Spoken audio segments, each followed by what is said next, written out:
Esta tiene la palabra asambleísta Verónica Arias.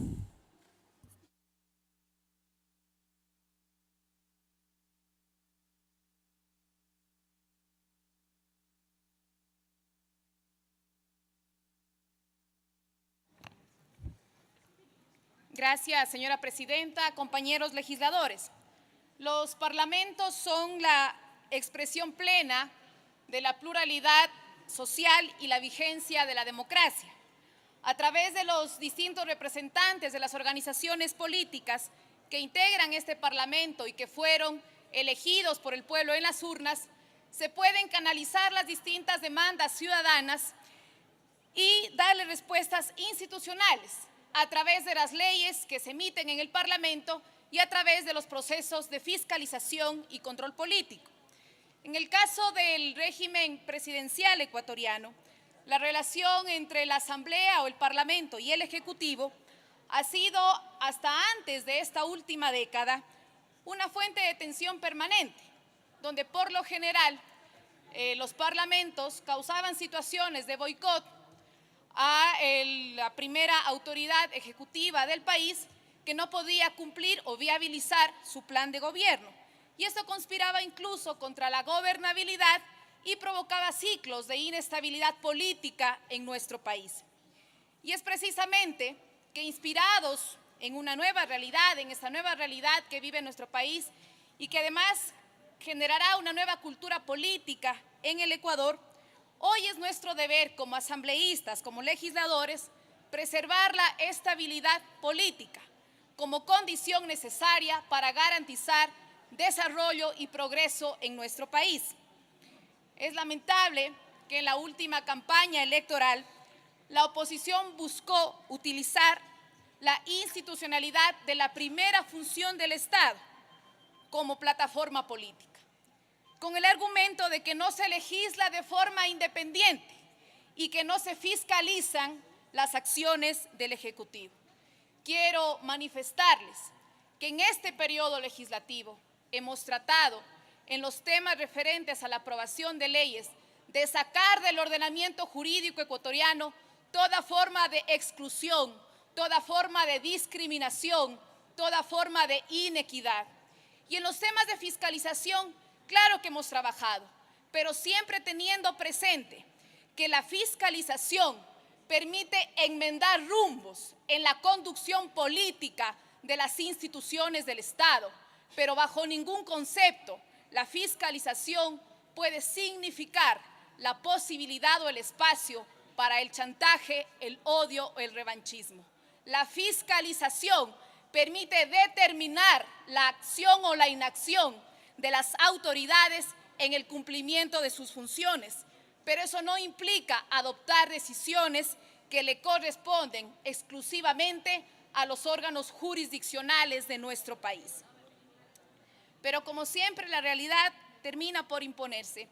Esta Asamblea ha legislado y ha fiscalizado en función de las grandes mayorías de nuestro país, teniendo presente que la fiscalización no es una herramienta proselitista y que la legislación no es un instrumento para la demagogia más absurda. Está claro también que la estabilidad política es un valor apreciado por el pueblo ecuatoriano y por ello se logró una mayoría absoluta para el próximo periodo legislativo 2017-2021 que se posesionará en pocos días. Respecto de las reformas que rigen la primera función del Estado, creo que está orientada a mejorar la eficiencia de los procedimientos parlamentarios, así como también garantizar la gobernabilidad interna de la Asamblea Nacional. Y en este contexto, compañeros legisladores y señora presidenta, me permito efectuar las siguientes observaciones que puntualicé en mi voto razonado que emití en el segundo debate de la Comisión de Participación Ciudadana. En cuanto a la instalación de las sesiones, en el artículo 2 de la reformatoria, referido al artículo 7 de la ley, señala que si los asambleístas no están presentes en las sesiones convocadas, luego de 30 minutos de espera, se declarará la sesión como no instalada. Y si llegan, pero no se mantiene el quórum, se suspenderá la sesión y se impondrá sanciones por inasistencia injustificada. Creo que esto provocaría inconvenientes en la práctica e incluso retrasaría el procedimiento de trabajo dentro de las comisiones, del CAL y del mismo Pleno de la Asamblea Nacional. ¿Qué pasa, por ejemplo, si un legislador de provincia está sometido a un retraso imprevisto en su viaje? Por ello propongo un texto alternativo a lo planteado por la Comisión de Participación Ciudadana.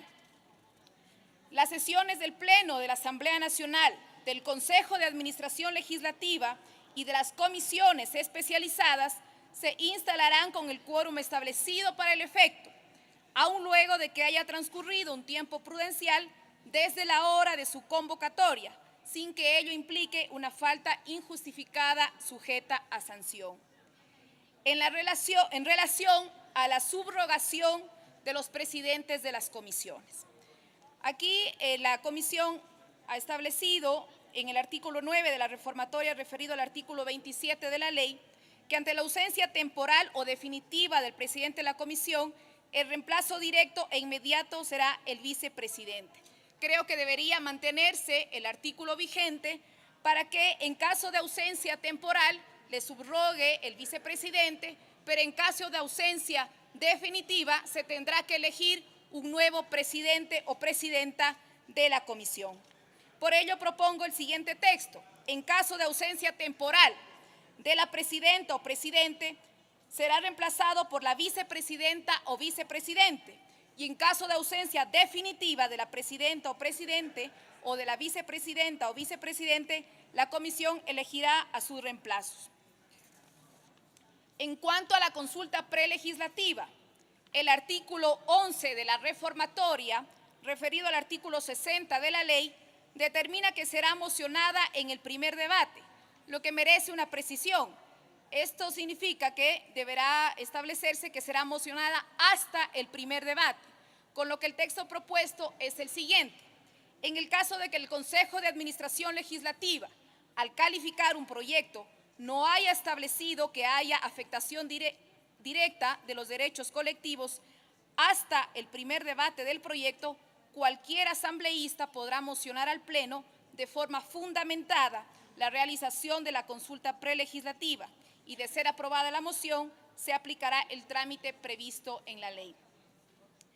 En relación al archivo de los proyectos de ley en primer debate, el artículo 12 de la reformatoria, referido al artículo 60 de la ley, establece un segundo debate para el efecto, es decir, para los proyectos de ley que tienen un informe de archivo, lo que contravendría el artículo 136 de la Constitución, que establece que si un proyecto no cuenta con motivación, no se tramitará. Por lo tanto, no es necesario modificar el texto actual que se establece la Ley Orgánica de la Función Legislativa.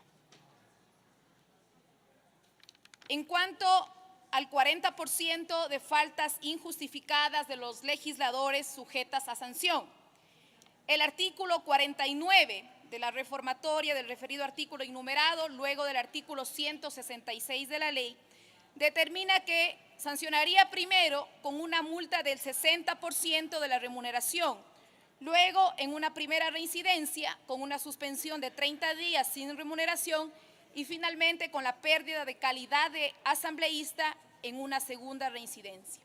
Y en el artículo 50 de la reformatoria se establece que de la sanción del CAL procederá la apelación ante el Pleno con una mayoría Un minuto, asambleísta. de las 3/4 partes, lo que significaría la existencia de una mayoría calificada para la impugnación, pero no para la imposición de la sanción. Es decir, que si bien la sanción de destitución de un legislador podrá apelarse y luego será conocida por el Pleno, debería precisarse que esto no opera solo con la apelación, sino que la destitución siempre la decidirá el Pleno con el voto favorable de las 3/4 partes, por lo que se propone el siguiente texto. En el caso de las sanciones por inasistencias injustificadas, si el Consejo de Administración Legislativa, aprecia la configuración de la imposición de la sanción de pérdida de calidad de asambleísta, la elevará a decisión del Pleno de la Asamblea Nacional, que la resolverá mediante la votación de las 3/4 partes de los legisladores. Estas observaciones espero que sean acogidas por la Comisión de Participación Ciudadana, que permiten precisar las disposiciones que se están reformando a la Ley Orgánica de la Función Legislativa. Gracias, señora presidenta.